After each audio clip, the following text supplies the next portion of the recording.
Eating the flesh of kings. Oh my. Eating the flesh of kings. Oh my. Eating the flesh of kings? Oh my. Martin Zender here. Literal, if possible.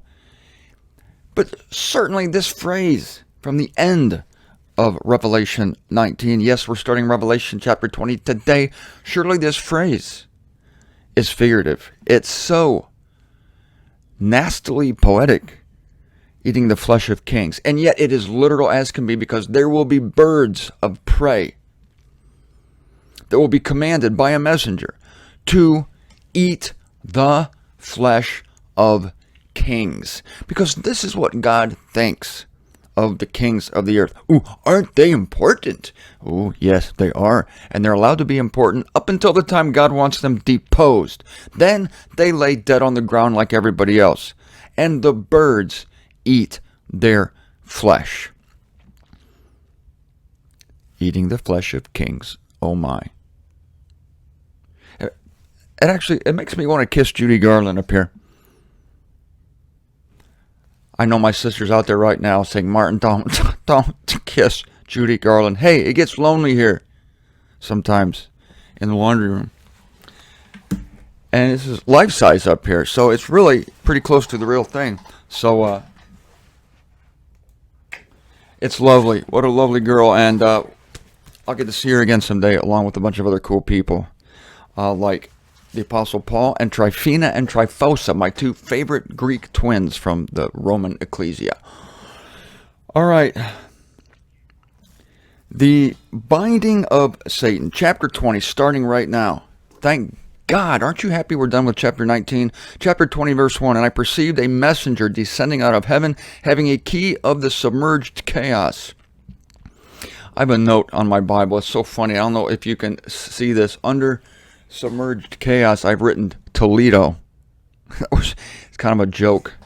It's my own joke to myself that people say, Martin, where's the submerged chaos? I think it's Toledo. All those little towns in Ohio on Lake Erie, especially during the winter months. It's always reminded me of the submerged chaos. Yes, reminded me of my many visits to the submerged chaos.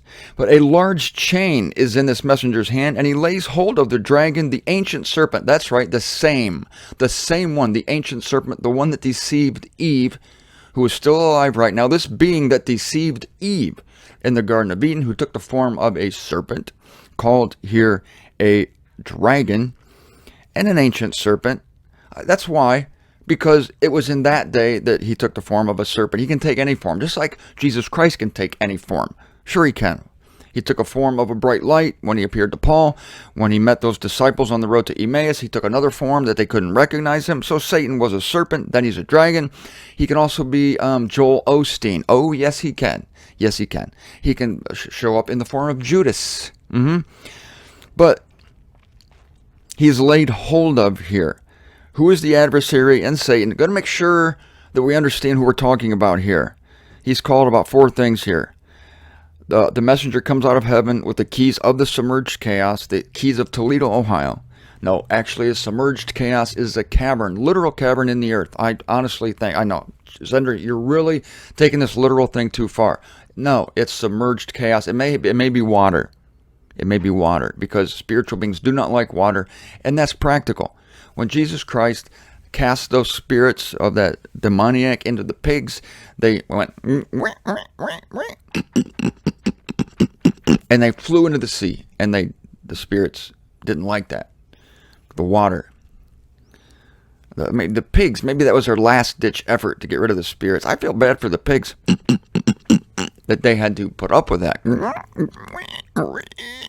So off they went into the water. But anyway, he's called the dragon, the ancient serpent, the adversary, and Satan. But here's the key element here. He is bound for 1,000 years. And this messenger casts him into the submerged chaos and locks it and seals it over him, lest he should be deceiving the nations. Lest he should be. That's a euphemism for, yeah, he would be if given half the chance. He would do that, and the nations would receive it. So he has the roof, the lid. What's the scriptural word here? No, it just doesn't say anything. It just seals it over him, so there must be some kind of sealing on this place. I'm taking this literal as can be because it is. Until the 1,000 years should be finished, after these things, he must be loosed a little time. Must be loosed a little time. So as I told you yesterday, to me it's so amazing that suddenly this being, this powerful being, probably number 2 on the power charts in the universe, Satan, created by God to be an adversary, is so easily locked. I mean, why doesn't he put up resistance? He probably does. He doesn't want to be apprehended. He doesn't want to be cuffed, chained, sent to Toledo. But it happens, and we're not told of a struggle here. Not that there isn't one, but it's just so insignificant that Satan can't help it. This proves to me that up until this time, he is meant to be wreaking havoc. He is meant to be running around. And that the very minute where his usefulness is exhausted, his usefulness in bringing evil to this culminating point, the minute that minute arrives, he is apprehended and he is locked. And then, he must be loosed for a little time at the end. And so there's a clock ticking, literally, like, and until the 1,000 years, at the end of the 1,000 years, until the 1,000 years should be finished, he's let loosed a little time, let loosed a little time. And we're going to find out why here in the last 2 chapters, the last 3 chapters of Revelation. Fact is, he must deceive the nations at the end of this time period. So look at the wording here. It's astounding. He lays hold of the dragon. Lays hold. Just lays hold. He does have a chain, though. So there is a struggle expected. And so the chain John sees is probably literal, but it's some kind of binding. I believe the chain to be a metaphor for the water in the submerged chaos. There's water in the earth. There's fire in the earth. There's all sorts of stuff in the earth. It's interesting that Peter in 2 Peter talks about the earth is stored with fire. How did Peter know that the earth had a molten core? How did he know? He knew because he was inspired by the Holy Spirit, and it would be years before we had the technology to discern that the earth indeed had a molten core. I'm still not sure how we know that. You surely can't stick a probe down there far enough to find out, can you? I don't know. I'm guessing not. Satan. The binding of Satan. Let's just call it, that's good. Let's call it the binding of Satan. What's Satan's job? It is Satan's job. It's his business. It's his quest to deceive. And he's not content with deceiving our dear mother. I'm not talking about your earthly mother. I'm talking about Eve. No, he's not content to do that. Even though that was a magnificent coup on his part, he deceived Eve, and through her, he deceives all of us. He provides all of us with deceitful hearts. God does through this means. I'm thinking of Romans 11:32. God locks up all together in stubbornness, that he should be having mercy on all. No, that's not enough for him. No, he has been Satan has actively engaged ever since then in bringing error to this earth, in messing everything up. The classic CF. I said that the other day out loud, and I beeped the second half of that. People thought there was some crazy alien invasion into my show when I said a cluster. And if you don't know what a CF is, look it up in the slang dictionary. So he brings error, Satan does, and he alienates humanity from God. Romans 11:32, God locks up altogether in stubbornness, that he should be having mercy on all. That's the absolute viewpoint. It is God who is locking up altogether in stubbornness, and yet he uses this intermediary, this adversary, who has been running amok from day one purposely, so that he could fulfill the will of God to lock up altogether in stubbornness. And before you get too despondent over that fact, I must tell you, in case you don't know, that the reason everyone is locked up together in stubbornness is so that God can have mercy on all. It's the necessary prerequisite, because it's going to feel so good when you're delivered from stubbornness. This is the whole purpose of evil. It feels so good when it stops. So God locks up altogether in stubbornness, uses Satan to do it via Eve, and Satan's not content with that. He continues deceiving us through church teachings, through media, through advertising, through television, through movies, all of his diabolical tactics, and thus he has alienated humanity from God, and thus the first part of Romans 11:32 is fulfilled.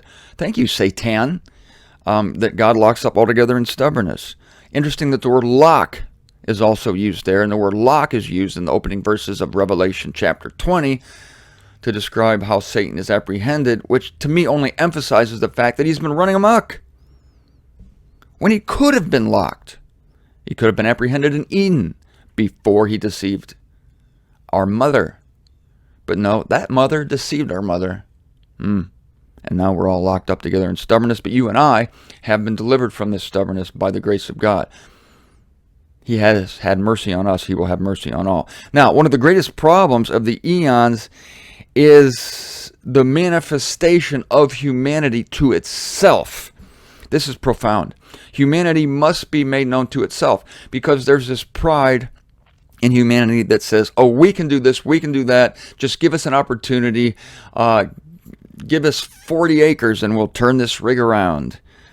Give me one reason to stay here and I'll turn right back around. Just give us an opportunity and we can pull ourselves up from our own bootstraps and we can bring nirvana to the earth. But so humanity needs to be convicted and convinced of what it is. And also creation needs to see this as well. So the eons are really occupied with this gigantic demonstration to humanity of a self-realization that, you know what, you're worthless and helpless without God. You can't realize that by a mere pronouncement of it. Like, just saying it to you isn't going to get the job done for you. We have to demonstrate it. And we demonstrate it, says God and Christ, over a long period of time where you are given different opportunities, different kinds of opportunities to show different kinds of your ineptitude, because ineptitude comes in many shapes and sizes. And so it must be tested against many shapes and sizes of opportunities. And that's what it is.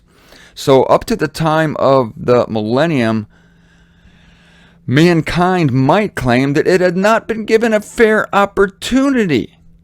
Look, we haven't had a fair opportunity because, look, we've always been the slave of spirit powers. Humanity could say this to God. Look, Satan has been running amok ever since we've been on the earth. We've been tricked. We've been deceived. We were tricked starting in our schools. I, Martin Zender, in fact, was raised in a Catholic school, and I got tricked theologically early on. They tricked me theologically. They screwed me over theologically. And my parents didn't mean to do it, but they sent me to a Catholic school, a Catholic church, and I got screwed over. Oh, what I could have been without that. But the truth is that I am what I am because of that, because of the going against the grain, because of going uphill, developed my character, made me seek, made me a little anxious about my sin. What do you mean I have to confess my sin to the priest? What do you mean Jesus is hanging on that cross above the altar? What does it mean? What does it mean? So because of the error, I pushed, and God gave me the truth. It's like the grit that produces the pearl, the grit in the shell, the clam that produces the pearl. It's a great lesson. We need that grit. But people say, oh no, we could have done quite well without it. In fact, if you had just let us loose from Satan, if you had taken Satan away, God, from the beginning, from my birth, if you had just made me a true free moral agent, where I'm affected neither by you, God, nor by Satan, then I could have been a sterling person all on my own. So one of the purposes, here's the shocking thing I'm giving you at the end of this message, one of the purposes of the millennium, this is true, I swear to you it's true, is to give humanity yet another demonstration that even under ideal circumstances, where Satan, the god of this eon, is locked in this submerged chaos in Toledo, Ohio, you would think that this would produce in humanity finally the disposition of, we can't do anything, thank you for delivering us from our own delusions. No, but no. Because it is proven that at the end of the 1,000 years, Satan deceives the nations. Satan deceives the nations who have lived peacefully and prosperously, with no curse on the earth, with beautiful weather and beautiful meteorological people telling them the weather. Here's the weather in the millennium every day. 100% chance of sunshine. Relative humidity 50%. Temperature perfect 75 degrees. Light winds out of the south. And that's your forecast. And it's boring because every day it's the same. You gotta love it. But again, there's more lessons to be learned, even during the millennium. We are going to be investigating this phenomenon that not even the 1,000 years is the perfect setup. Oh, where else are you going to hear that? Nowhere. Nowhere, because God is driving toward not the millennium, but the new heavens and the new earth. That's his real, well, you could say his real goal is the consummation of the eons when he abolishes death. Okay, I'll give you that. But right underneath that is the new heavens and the new earth, which probably lasts 10 times the years of the millennium. All this is coming up because I'm starting to love this now. Now you're going to see a happier, more content Zender because I'm through with chapter 19, and now I truly believe the good stuff is starting. The good stuff is already begun with us because the consummations of the eons have attained to us. Why did I throw that verse out at the end of the show? That is a heavy-duty verse. The idea being that we have already attained in spirit everything that God will attain in time through these last 3 chapters of the book of the unveiling. Stay with me.